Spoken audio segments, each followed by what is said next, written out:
جب ضربت لگی مولا کو تو جو روایات بیان کی جاتی ہیں ان کے مطابق بیٹا حسن بیٹا حسین نہ رو، تمہارے باپ کو کوئی غم نہیں۔ جو اللہ کے اولیاء ہوتے ہیں، اللہ کے ولی ہوتے ہیں، اللہ کے دوست ہوتے ہیں، انہیں نہ کوئی خوف ہوتا ہے نہ کوئی غم۔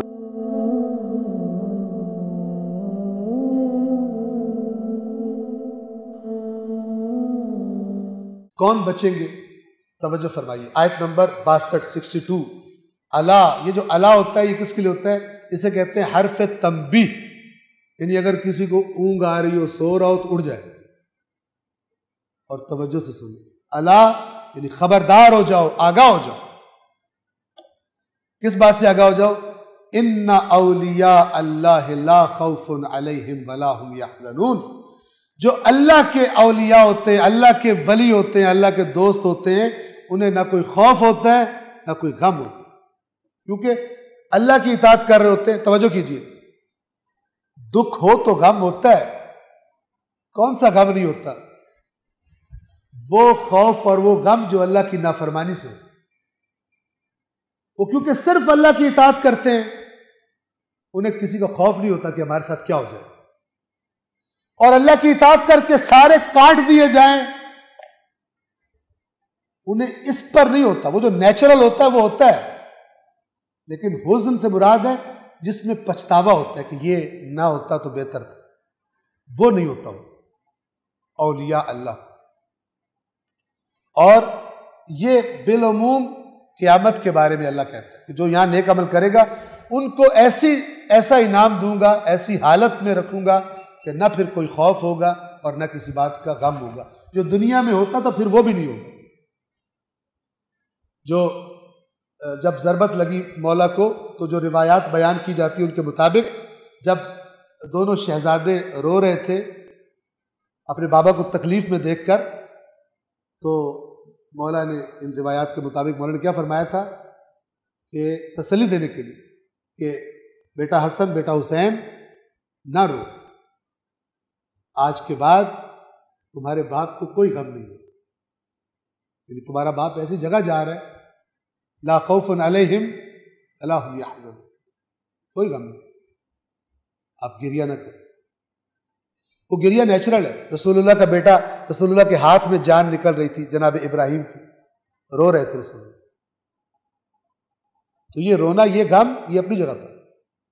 اور اللہ کے نبی سے کسی نے کہا آپ بھی روتے ہیں؟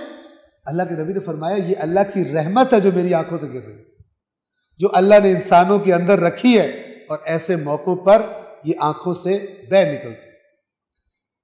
یہ بہنا بے صبری نہیں ہوتی اور اللہ کا کوئی شکوہ نہیں ہوتا، یہ نیچرل ہے۔ یہ تو نہ نکلے تو اس کا مطلب ہے دل کی جگہ پتھر ہے اندر۔ روایات میں اللہ سے رقت والا دل مانگو جو رو پڑتا، کیونکہ رقت تب ہوتی ہے جب خلوص ہو، ورنہ آنسو نہیں نکلتا۔ وہ آنسو جو نیچرلی آتے، ایک دفعہ بندہ خود ہی زور لگا لگا کے نکال لے، وہ نہیں، ایک دفعہ خود ہی آ جائے، وہ والا، وہ دل مانگو اللہ سے۔ البتہ میں وضاحت کر دوں، یہ آنسو اتنی قیمتی چیز ہیں کہ کہا گیا ہے کہ اگر رونا نہیں آ رہا تو کوشش کرو۔ باب الدعا میں، اصول کافی میں جو کتاب الدعا ہے، دعا کے بارے میں حدیثیں ہیں، وہاں پر امام ایک روایت کے مطابق امام فرماتے ہیں کہ دعا مانگنے سے پہلے کوشش کر تیری آنکھ میں آنسو آ جائے، نہ آ رہا ہو تو کوشش کر، کوئی پرانی چیز یاد کر، کوئی غم، کوئی دکھ۔ لفظ دیکھیے روایت کے، عجیب لفظ، سمجھیے گا۔ کہتے کوشش کر آنکھ میں آنسو آ جائے، آنکھ میں آنسو آ جائے، کیونکہ اللہ کو بہت پیارے آنسو۔ کہتے اگر تیری آنکھ میں آنسو آ جائے فبخن بخن، تو مبارک مبارک، یعنی تیرے دل کی پیورٹی کی علامت ہے کہ تو اللہ کے سامنے رو پڑا، مبارک ہو مبارک ہو۔ لفظ روایت کہیے، اگر آنسو آ جائے تو مبارک مبارک۔ آپ خود سمجھ لیں کیا مطلب۔ تو یہ وہ خوف اور غم ہے جو ان کو ہونے ہیں جو اللہ کی نافرمانیاں کرتے رہتے۔ یہ اللہ کے اولیاء کو نہیں ہوتے۔ اچھا کون ہے اللہ کے اولیاء؟ یہ پہلے اس آیت کا ترجمہ دوبارہ پڑھ لیں۔ آگاہ ہو جاؤ، سن لو، جو اولیاء اللہ ہیں انہیں نہ کوئی خوف ہوگا، نہ وہ غمناک ہوں گے، رنجیدہ ہوں گے،